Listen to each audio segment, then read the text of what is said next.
GMs for Hire.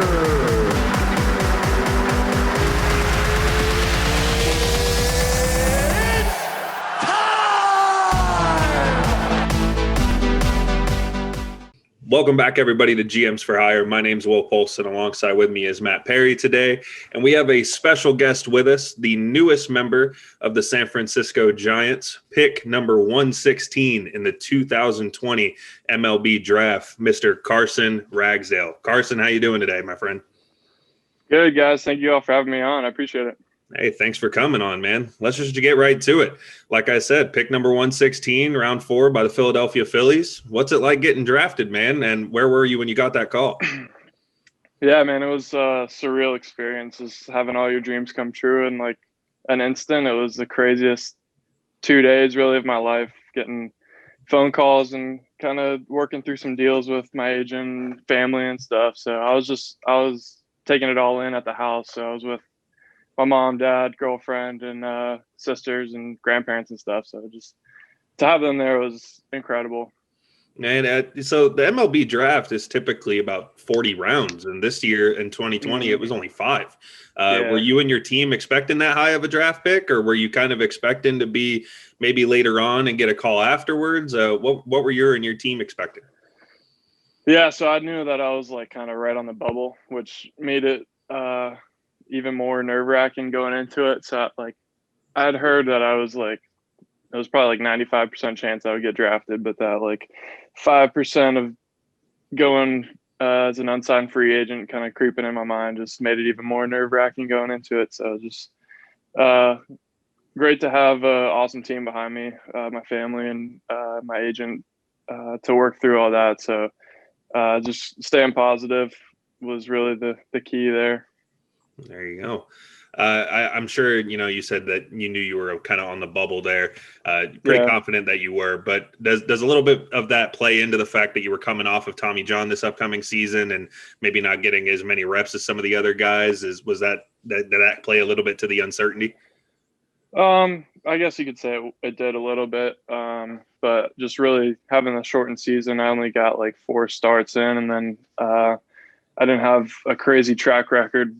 As my freshman and sophomore year, I pitched okay, and then junior year I had the TJ, and then my redshirt junior year I had 4 starts. So having that like shortened season, kind of, I knew I put myself within the top 5 rounds, but with it only being 5 rounds, it was just kind of crazy. I just didn't know what was going to happen. For sure. You had mentioned the TJ, and I'm sure that's got to be a hell of an experience.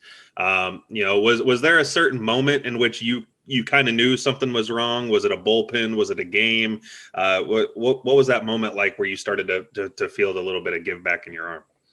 Yeah, it was actually like one pitch. So I know some people who have had it where it was just like over time they saw a significant drop off in velocity and then went in and got an MRI and stuff. But mine wasn't like that at all. It was just really one pitch where I felt it tear. It was like kind of like a rope just got ripped apart, like in 2. And the next pitch I threw was like 10 mile an hour slower. I knew something was wrong right there. And I was like, oh, crap, this isn't good.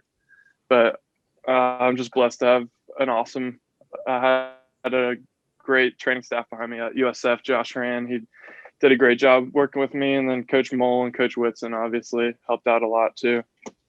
What's the recovery period like for that? I'm sure it's extensive for sure.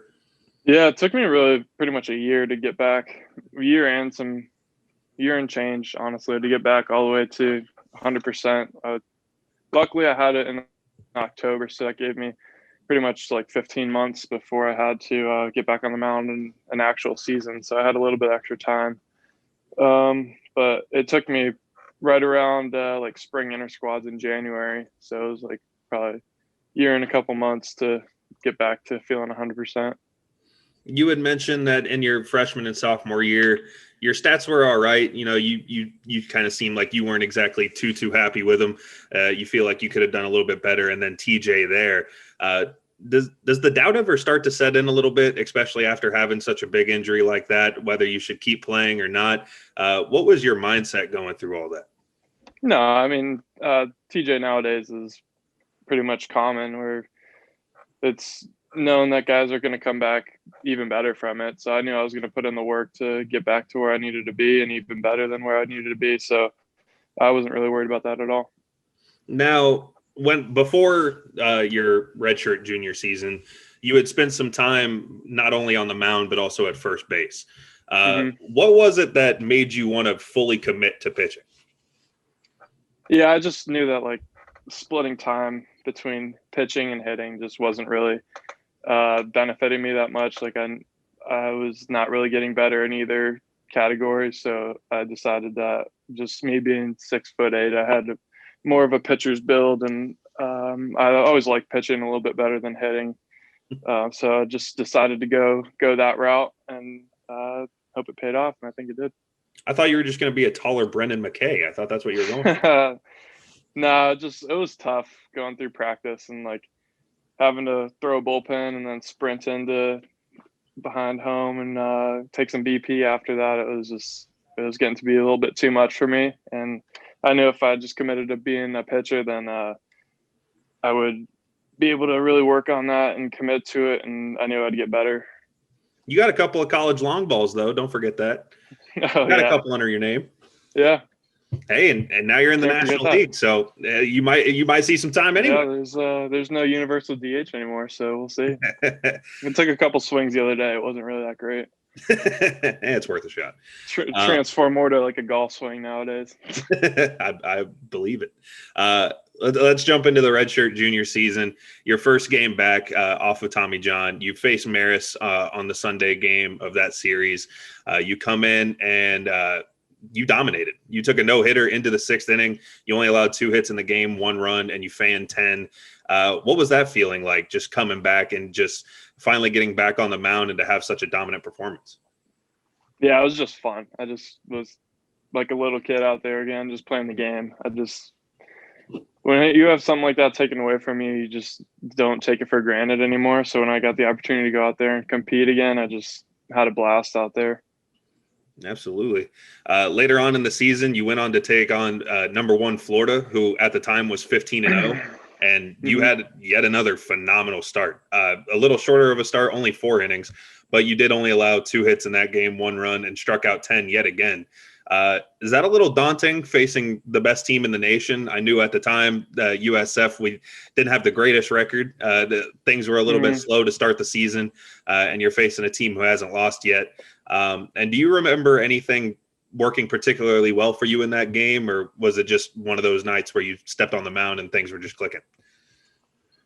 Yeah, I just went out there. I knew it was going to be a great opportunity for me to go up against an undefeated number 1 Florida team. So just to get out there and have that opportunity, I didn't really care who I was playing against, but just to go out there and take the ball and give it my best shot to have the team win.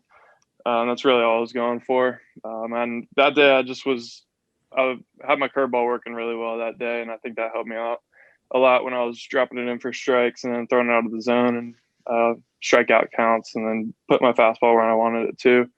That helped me out a lot. So it was a great opportunity for me, and I'm glad I took advantage of it. Awesome. Moving forward to your time at the Phillies, though, obviously your rookie camp for you starts in the middle of a pandemic. How did that go for you? You know, obviously it's a different situation. You got to socially distance. You got to, living quarters are different. What was your experience with the Phillies for rookie camp? Yeah, it was great to just kind of get out there and put names to faces, because I got drafted and then we really didn't do much. It was kind of all on your own. Like, they put out throwing programs and lifting programs for us, but I never got to meet anybody besides doing a Zoom call like this. But to go out there and like actually meet the coaches and staff and other players and stuff was awesome. Yeah, and then obviously with rookie camp, you had the stadium tour before they wound up signing you. Did you get to meet anyone cool, like any big leaguers, anyone like that? No, they didn't have anybody there when I was up there. It was just me and Baron Radcliffe, who was our 5th round sign this year. We just went up and did our physical, and then they took us around the stadium, which was cool. Well, hopefully you'll be meeting big leaguers soon enough. Spring training's coming up, and who knows who you'll see there. Yeah. And then January 9th, of this year, you're traded to the San Francisco Giants in exchange for relief pitcher Sam Coonrod. You just got out of camp with Philly. You know, you're meeting everyone, you're getting to know everyone, and then your world is flipped upside down. You know, what was your reaction when you got the call or text or whatever that you were traded?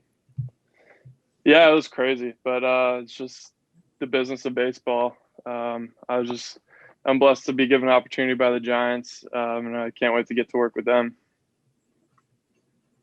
How'd your family take it? Were they, you know, do they just go along with you, or were they rooting for the Phillies? Were they ready to, you know, become fans? They're just on the ride with me. So I wasn't even with them at the time.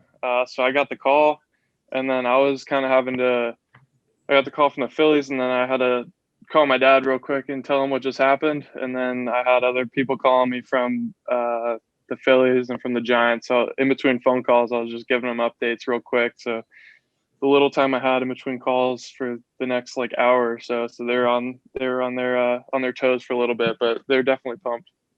Now, for anybody watching who knows anything about University of South Florida baseball, obviously David Villar there, former third baseman, also in the Giants organization. Have you gotten a chance to reach out to him and talk to him about the Giants org a little bit?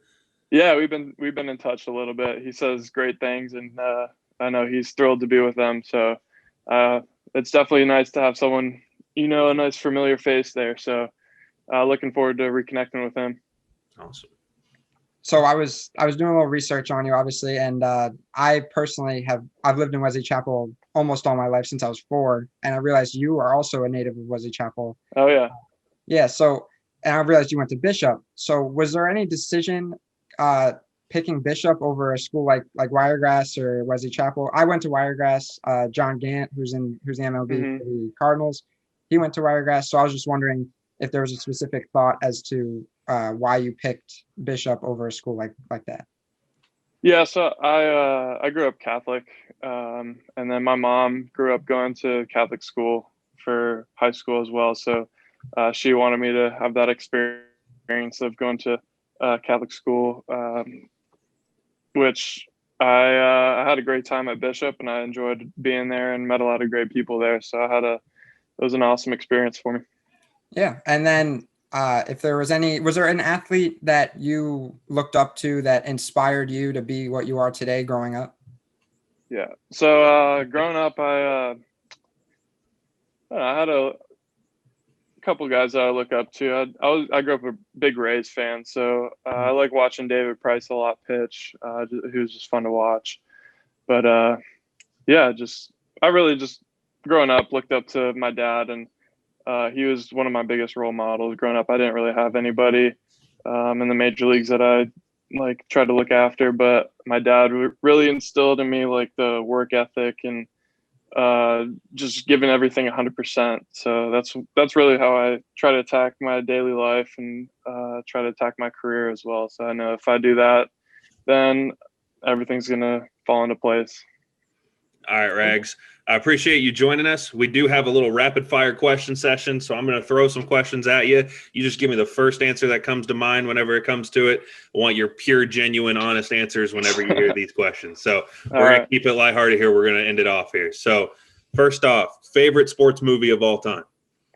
Sandlot. All right. Your ideal pregame meal? That's a tough one. Something light. I'll go just like a nice ham sandwich. There you go. Nice and simple. Are you a superstitious person? And if so, what are your superstitions? Oh, I'm superstitious about everything. So if I have once I get a set routine, I don't really change from it much. It's nothing really in particular, but just when I know something works for me, I keep it that way until it doesn't. You get called up to the big leagues this beginning of the season. What's going to be your walkout song? Another tough one. Probably I'll have to go some kind of country song. I'm not sure which one, but fair enough. There's 30 stadiums in the league. Which one are you looking forward to most to playing in? I'm looking forward to seeing San Francisco for sure in person. I think that's going to be an awesome experience. But playing in would be probably something like Fenway or Yankee Stadium. or Wrigley, even one of the three iconic stadiums. And last one, if you could pick one player to fan to strike out when you're on the mound, who is it going to be? Call him out right now. Who are you striking out? If I got the opportunity, someone like Mike Trout, one of the best in the game, would be that would be awesome. Hey, Pat Light's made a whole career off of it. It could happen. Hey, you never know. He'll be around for a while, so you got time. But Rags, that's all we have here on our doc today. Matt, you have any closing questions for Rags? No, I think I'm good, but thank you so much for coming on, Carson, and good luck this season. I appreciate it, guys. Thank you for having me. Absolutely. And so everybody else watching, go ahead, drop Carson Ragsdale a follow. His socials will be in the description. Go ahead and go check him out, and go ahead, keep an eye on him in the San Francisco Giants organization. But until then, for Matt and myself, this has been GMs for Hire, and we'll catch you on the next one. Take it easy.